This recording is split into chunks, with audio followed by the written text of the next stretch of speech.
Welcome to this episode of Chattin with Staxx. I'm your host, Bill Staxx, and today I got Bob. What's up, Bobby? Hey, how you doing? How you doing, man? I'm doing well, thank you. So, thank you so much for coming on. I know you're a wealth of information. You've been to a lot of different places around the country. You were with a lot of high-profile people, and you want to explain to the people who you are, where you're from, and what brought you to prison. When I was like 19 or 20, I robbed a bank in Iowa. Received an 8.5-year prison sentence. Was sent to Wisconsin to a federal prison there. From there, I went to the Atlanta Penitentiary because I caught a new case while incarcerated. A case out of Tampa, Florida, for importation of heroin. And you were in prison when that happened? Yes. Yeah. So I went to trial and was convicted and received a life sentence. And then while I was back in prison after doing my life bit, they came and got me. The marshals did, and took me to Iowa to go in front of a grand jury on an ongoing investigation involving drugs, marijuana, and gambling and some other things. What was your reason for getting involved with that type of stuff? Was it for money? I mean, you're in prison, you have a lot of time. What was the reason? Yeah, it was financial. I mean, and just to stay in the game, I guess. When you're going through all this stuff, like, you're just catching a lot of different charges. They don't just lock you down in the prison and just put you somewhere like...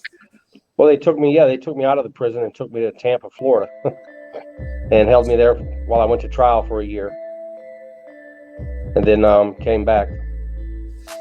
So, what year was it that they brought you to Iowa for that trial?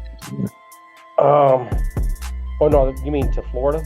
Yeah, well, I believe by 95 is when I was convicted in Florida. And then, so if we backtrack, that's around 90 something is when the helicopter incident happened with Tesla, right? With Terre Haute, yeah. Yeah. But so you were in Terre Haute, Indiana, around in the 90s? Yes, I was. I was with Joey.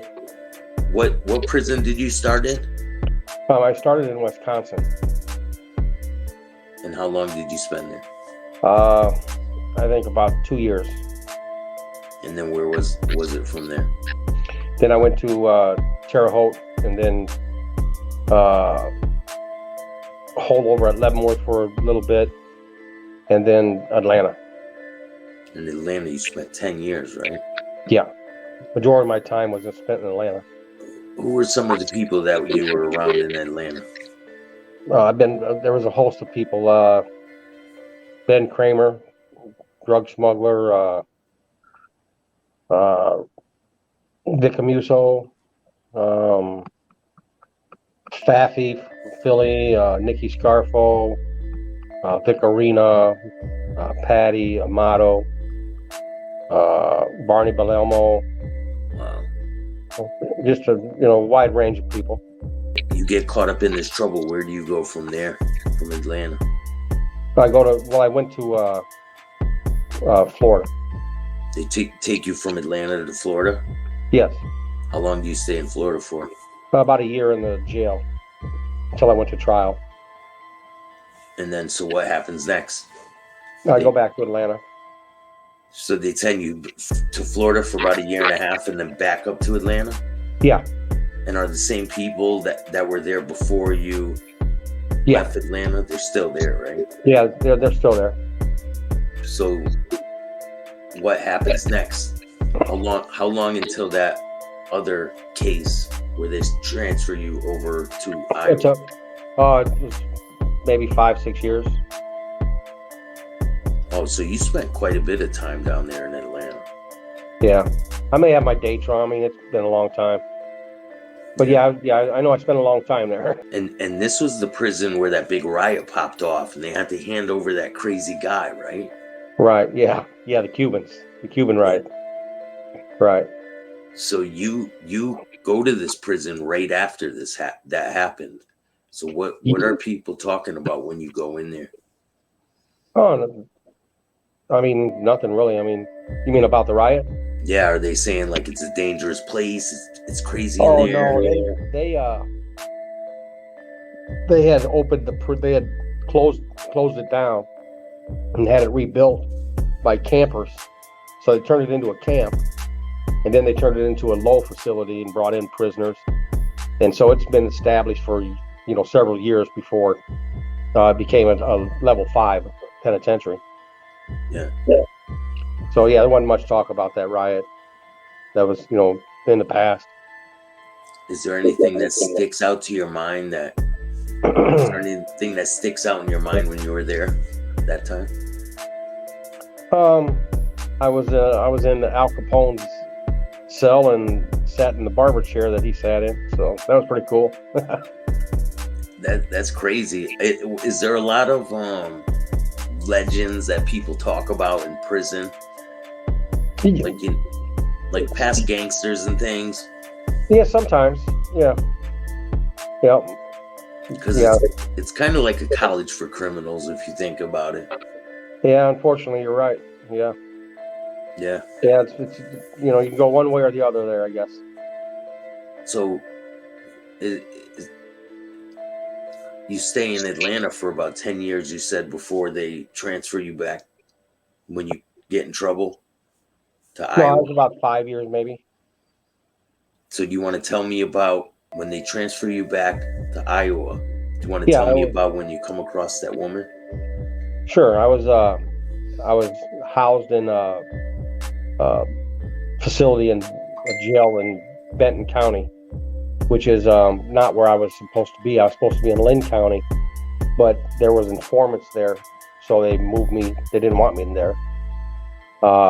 When I get there, it's unbelievable. It's like Mayberry. It's one building and just one hallway, and on the left side was females, and on the right side was males, and they were like living in the 60s or something. I don't know, but they left all the food slots open. So, I mean, the first day in the cell, I'm looking through the food slots, seeing what's up, and bam, there's a chick across the hall. You've been in prison for a long time at this point. Yeah, so you know how it goes. So I started talking shit to her, and we started communicating back and forth and just talking smack. And, that was that. Just shooting little kites under the door to each other, and and that was that. I was just waiting to get transported back to Atlanta. This was for the grand jury. So for the charges to come. Right.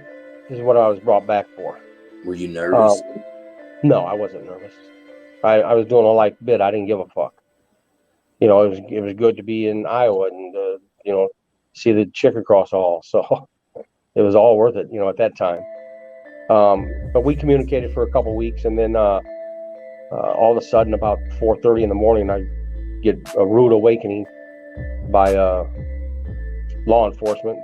Yank me out of the cell, take me into a big room with several individuals. Like the U.S. Attorney, the Tom Miller, the Iowa Attorney General, the head of this investigation bureau or whatever they call it here, and the local head of the FBI, and they all started yelling at me about, we know you've been talking to that girl, and we know you got letters from her. We want them. And I just, it ended up where I just basically, go fuck yourself. I don't know what the hell you're talking about, and went crazy on them. And, they tied me up, threw me in a room, and that was that. Then later that happened. Did she mention anything about the murders before this happened? No, in all honesty, I didn't even know her name. I had to ask a guard what her name was. So, I mean, I didn't even know her name. Didn't care about her name. But, so I called the lawyer up that afternoon, and I said, hey, you know this person? What's the deal? Then I explained what happened, and he kind of like flipped out on me and said that, well, she's in jail. They suspect her of 5 murders. And I said, no shit. And he started explaining the case to me, and they, at that time, she was believed to have went and acted as a Avon salesperson or something, and that her car battery died. And so she knocked on this door, and these people opened. It was a man, a woman, and 2 children lived in the home.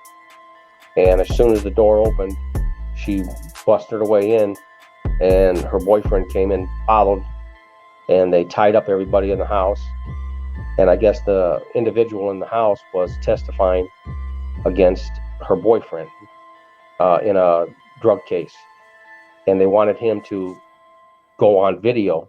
They brought a video camera with them and wanted him to go on video saying that he lied about the guy and that he's really not a drug dealer, and he made up the whole story. Yeah. And so the guy at first, I guess, was, reluctant to do that. And so this broad grabbed up this young girl, and they were tussling, and they found that the girl's elbow was dislocated when they found their bodies. So yeah. Do you know how long? So they murdered them and went and buried their bodies, right? And they were Correct. missing for a long time. Right. I'm not sure how long. 10 years, 13 years. It's a long time. Yeah. I'm gonna put the article on the screen, and it's an insane story. And so what happens after you find out who this lady is? What is your plan? What are you thinking? And what's your next? I mean, I was thinking what a disgusting pig she is. I mean, I don't care what anybody does, but you don't hurt kids. I mean, that's you draw a line at that. I'd like to rip her throat out, but yeah, it's just disgusting. So, did you plan on trying to get her to talk about where they were buried or anything? Did you find out that the burials? My attorney said that I could probably get some relief if I had some information. And so I thought to myself, if anybody deserves, to be incarcerated, this is the person. And she started opening up to me and just chit-chatting with me. And after another week or so, she gave me the maps and the details of the murders, the maps of where the 5 people were buried. She told you the intricate details of everything. Yeah. Right? Yeah. It was sickening. Her plan was to put the murder on you. Or another lifer. Because you are already doing life, right? Right. So now she was like a real manipulative woman, you said. Yeah, she was. Yeah, not. I could see through her, but yes, I could see how she was manipulative. Yeah. And her boyfriend got that death penalty, didn't he? Yes. And I didn't know him. None of my information that I provided was at his trial. I couldn't. I didn't know him, so and don't get me wrong, I would have testified against him. They killed kids. I don't. People can call me a snitch and a rat and all that. I don't care. I feel comfortable with my decision, and it is what it is. So I'll be the scumbag and all that, but I feel pretty good about myself. So right after you sign these papers or testify against this woman, what happens next? Where did they send you? I went to a protected custody unit. And who are some of the people you were in there with?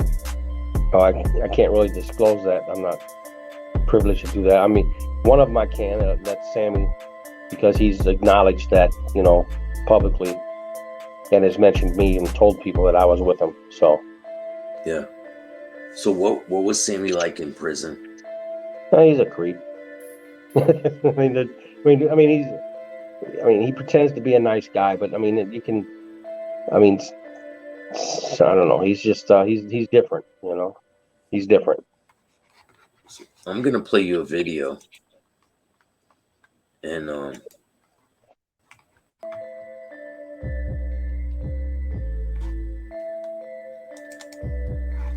be around like $99, which is a big cut from what it is. you see this? Yeah. What, the girls? Yeah, Oh, the girls. paintings. Yeah, I see that. Yeah, The charcoal. those are charcoals. Yeah, so Sammy the Bull has some artwork, right? And Yes, have you seen this artwork before? I have. Yes, and I can emphatically state that Sammy the Bull did not do any of those charcoals. None of them. And if he's alleging that he did, then he is a liar. Any art expert would be able to determine if actually Sammy really did do them or not. You know, just by having Sammy do a little drawing. Yeah. So I'm gonna play this, and then we're gonna talk about it. Sure. Now. Yeah, almost like 50%. And then this one that he did. This one's great. I love this. Might be a future tattoo, so I don't know. We'll see. I know it's Isabella's screensaver, so we all love this one. This one he did for his granddaughter. So he did that one for his granddaughter. No, he didn't. He didn't do that. He didn't do any of them. Listen. He's full of shit. You know. I mean, I can sit here all day long and say he's full of shit, but I mean, give him an easel and a charcoal piece of charcoal, or give him an easel and some oil paints, and I did this in prison years ago. Now, that I can guarantee. Did this in prison years ago. I can guarantee you that he did not do that in prison years ago. I can promise you that. You know, Sammy's taking credit for some artwork that others had done for him out of you know, friendship, or whatever you want to call it, and he has taken it and abused it. You know, taking gifts and is now, you know, making a profit off it, and you know, not doing anything for these guys that you know, gave him this, and then he's not even giving them the accolades they deserve. You know, I mean, there's a one guy in particular that's that does tattoos and artwork, and he gave Sammy many paintings and charcoals, and you know, he doesn't do nothing for him. So he would take the charcoals without their signature on it. Yeah, no signature on it, and Sammy would put his on it. Yeah. Yep. So that's his MO, huh? Mm-hmm. Yeah, I mean, and Sammy can get up and get on his little news channel or whatever the hell you call it, but and say I'm a liar and all that. But hey, I mean, again, give him some charcoal. Listen, the guy can't draw a straight fucking line. So I did this in prison years ago. Yeah, he did that in prison years ago. He's so full of shit. Yeah. So. And they're making quite a profit off these. They sell them online for $200, $199 a piece. Right. Yeah. And he's making a lot of money. He's profiting off of other people, and you know, he's a snake. That's a snake move. And it really is. That's, you know, just like on the street. That's, you know, everything he's done has been, you know, snaky. You know. He'll do something for a couple dollars, man. He took money from John A. Light just to give him credibility and say he was a tough guy in the street. It's disgusting. Yeah, I mean, don't get me wrong. Sammy probably was a tough guy, you know. At one point, yes. At one point, he was quiet as a mouse in prison, and you know, all these, you know, he talks a lot of shit, you know, and I mean, I could sit here for days and just, you know, I mean, like his tattoos and all, you know, it's all bullshit, you know. He's doing all that just to sell likes or whatever, however the fuck he's making money. And, you know, it's bullshit. So his tattoos. Let's talk about Sammy's tattoos. Yeah, let's do that. I just seen just today, a little thing that he has on his station or whatever it is, my tattoos, or the meaning of my tattoos, or something like that. And he went on and talked about how each one has a meaning, and or not each one, but several of them have meanings, and blah blah blah, and how he went over the years and got them done, and and how he has to wear a long sleeve shirt in prison because it's illegal to do, and he never got caught, and all this, and they didn't have any photographic evidence to prove otherwise. And I mean, listen, he can tell the public that bullshit, but this is how it works in federal prison. I don't know how it works anywhere else, but in federal prison after 27 years, I kind of know how the routine goes. And once you enter a facility, you see a doctor, you're stripped, you go through some tests, you see a counselor, and then you see an SIS, a Special Investigative Services officer, who's like the FBI. And they have a form. It's a Bureau of Prison standard form. Every prisoner has one. And it's an outline of a human body. And they mark down every single tattoo on your body.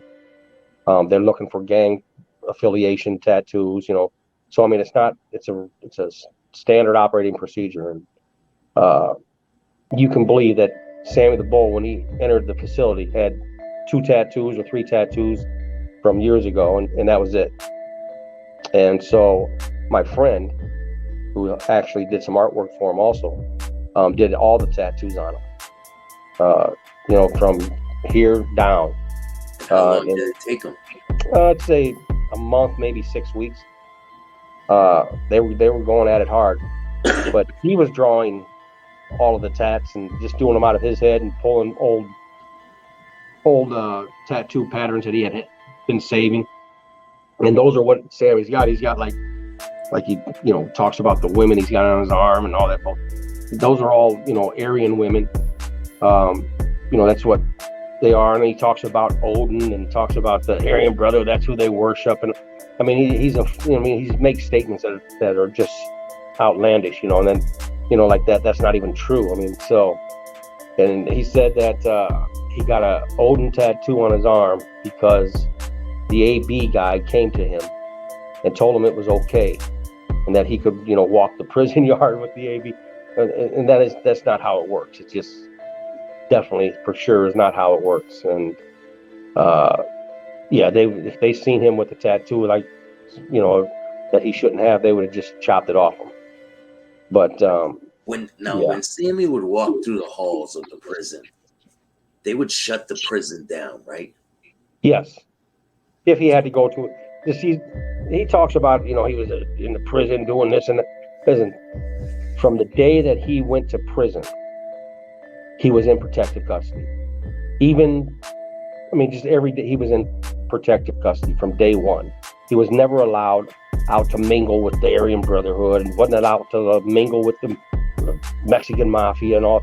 He wasn't allowed to do any of that, I mean, he was in a cell by himself. What was his nickname? Schmiegel. Yeah, from Lord of the Rings. Yeah, they said. Yeah.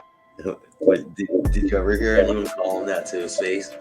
Oh, yes. Some guys, just to joke with him and talk shit to him all the time. Yeah. You said there was an incident when in the TV room or something.